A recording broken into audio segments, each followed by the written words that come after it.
Hi, I'm Dennis Wilson, and I'm going to be presenting Curiosity Creates Diversity in Policy Search, an article by Paul-Antoine Le Tolguenec.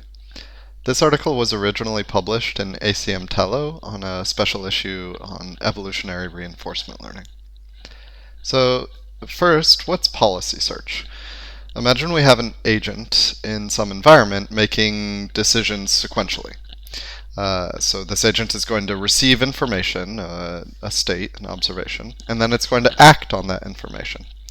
In policy search, we want to improve the actions that that agent makes. So we're going to look at the aggregate of the actions that that agent took and assign them some score. A fitness, the sum of reward that that agent saw, for example, over its episode of evaluation. In evolutionary policy search, we then use an evolutionary algorithm, a genetic algorithm, a quality diversity algorithm, an evolutionary strategy, and that generates new policies, which we then evaluate again, assign a score to, and iterate.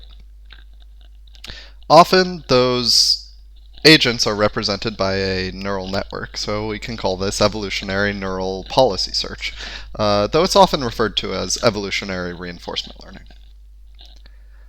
But what if we encounter some sort of rare event in this space, or can we actually look for those rare events by exploring the environment as much as possible? Or what if we want a diversity, a variety of ways to solve the problem? Well, for all of those things, diversity has been the key. Specifically in evolutionary algorithms, we talk about the use of behavior to describe a diversity of different actions that the agent took. In quality diversity, this behavior is often described, quantified. So let's look at the example of a maze. An agent traversing through a maze can have its behavior described by where it ended up in its final position in the maze. Novelty search looks at the novelty of these new behaviors compared to ones already in an archive. And in this work, we compared to novelty search evolutionary strategy. There are also methods that search over the space of these behavior descriptors, like MapElites and CMAME, and I encourage you to check out JEDI, which is being presented at Gecko this year. All of these try to maintain a quality of solutions in different parts of the behavior space.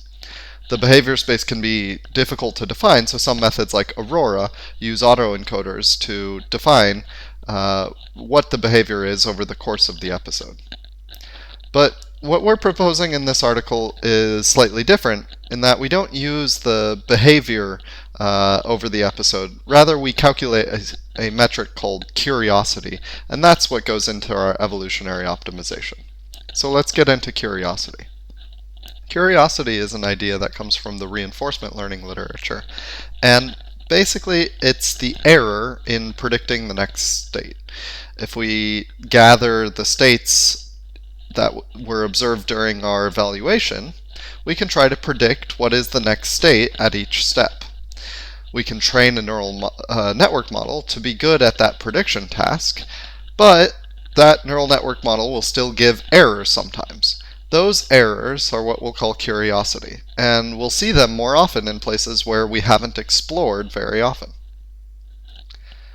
In detail, this is actually multiple different neural networks, but I encourage you to check out the original Curiosity article for more on that. This is the Curiosity ES algorithm, and while it looks complicated, it's actually just a simple evolutionary strategy with this Curiosity module on top.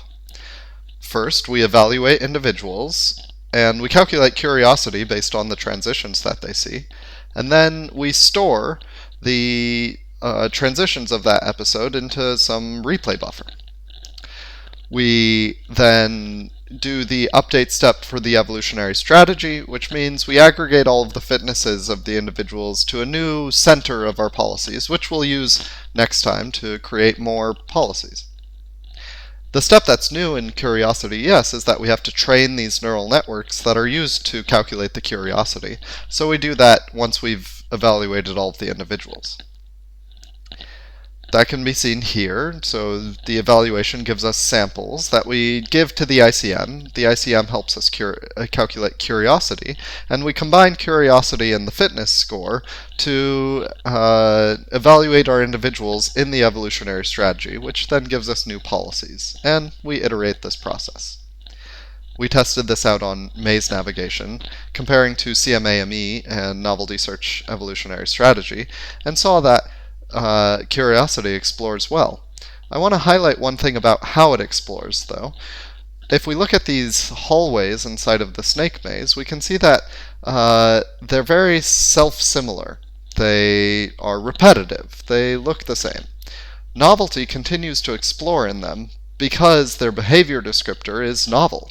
We haven't been to this hallway before, even though the hallway looks the same. But curiosity doesn't reward that sort of exploration, because it's easy to predict the transitions once you've seen some similar states. Rather, curiosity goes to the end of the maze, which is different. So we see that encourages curiosity to explore very efficiently compared to other methods. We next asked, does this scale to more complex tasks where the extrinsic reward isn't well defined? It might be very sparse, only rewarding one thing, and also where behavior descriptors might not correlate very well with that fitness. We used the final state of the various control tasks here, but there are many possible behavior descriptors that could work. Specifically, we looked at the ball and cup, finger, and stacker environments. We saw that CuriosityES can create diversity to explore a high coverage of these tasks. It also explores very efficiently, leading to rewarding policies rather quickly, much more quickly than other evolutionary methods. So, we were very happy about that. If you're interested in CuriosityES, I encourage you to check out the article in ACM Tello, and if you want more, the code is available in this GitHub repository. Thanks.